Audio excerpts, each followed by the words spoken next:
Hi, I'm James R. Hardin, and I'm here to do an author interview about my novel Softlife.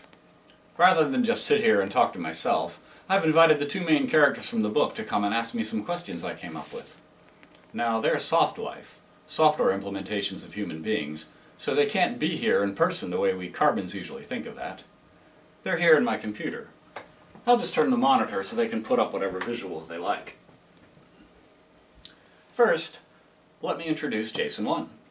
Hello, pleased to meet you. Jason 1 is one of the only Softlife who used to be an actual flesh and blood human, a carbon as they say.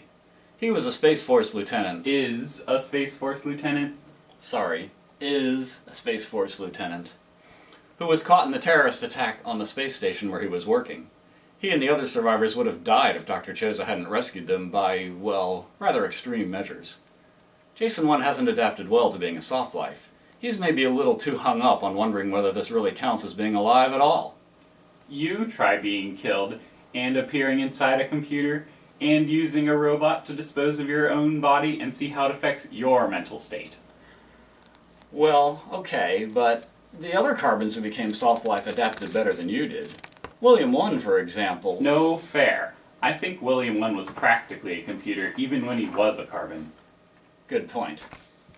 Moving along, I also want to introduce Ayui. Hello. It is good to meet more carbons. Ayui is one of the many native Softlife inhabiting the computer cluster on the direct space station. Never having been a carbon, she hasn't learned little niceties like voice inflection, and she has no physical appearance. She's not a big fan of 3D space anyway. Yet you have a picture of me on the cover of the book. Well, consider it poetic license. I couldn't just have a picture of nothing on the cover. Anyway, Ayui sees things rather differently from Jason 1. She's too dismissive of her human origins. Why should I be excited about being modeled on the results of random chemical events that occurred over millions of years? Yeah. Some of your antagonists have another viewpoint yet, which makes sense given their origin. Hold it! You're getting awfully close to a major spoiler. You're right. Let's get down to business. Ask me the first question. Why did you write this book? It started off as the kind of what-if daydreaming that science fiction authors do by nature. What would it really be like to be software instead of flesh and blood? How would being software change your day-to-day life and your overall worldview? Could I tell a story about software more realistically than many books do? If one can apply the term realistic to the premise of reading a brain into software in the first place. Hey, it works for me. Thinking about these issues led me to questions more relevant for us real people. Jason 1 is concerned about what the point of life is when you're living in a simple computer-generated utopia with no real problems to struggle against. Ayui questions how important this whole concept of humanity really is. It all ties into my slogan, reality is best seen from elsewhere. That was the next question. What does that slogan mean? It's hard to see something clearly when you're in the middle of it. You need to step away and get a better perspective. Where can you stand to get a good look back at reality? Somewhere outside reality, like a good speculative book, where we can see the world through the eyes of characters like Jason 1 and Ayui. Especially Ayui, who's particularly far outside reality. I resent that. I'm as real as... On second thought, I suppose that's true. Who are the main characters? Softlife is mostly about you two.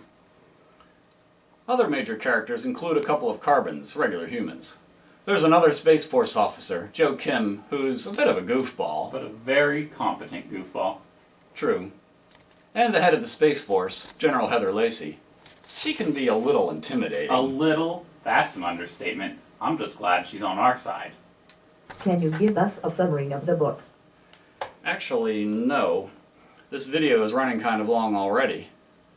You can find the description on my website, as well as Goodreads and everywhere Softlife is for sale. The song Softlife, Jason 1, on my website also gives an overview. And there are free samples of up to 5 chapters on my website, Goodreads, and many places where the book is for sale. Where can we find out more about you and Softlife? I'm so glad you asked. You told me to. Yeah, well, I'm still glad. Anyway, of course, my website, www.jamesrhardin.com, is the best place, and you'll find links to everywhere else from there. And there's my Facebook page, and my author pages on Goodreads, Amazon, and Smashwords, Not to mention all the places Softlife is for sale. You just did mention them. You really do think like a piece of software, don't you? Yes. Thank you. Softlife is available as an ebook for Kindle, Nook, and other devices, as well as a paperback. Thank you, Jason Wananayui, for coming by, and thank you for watching.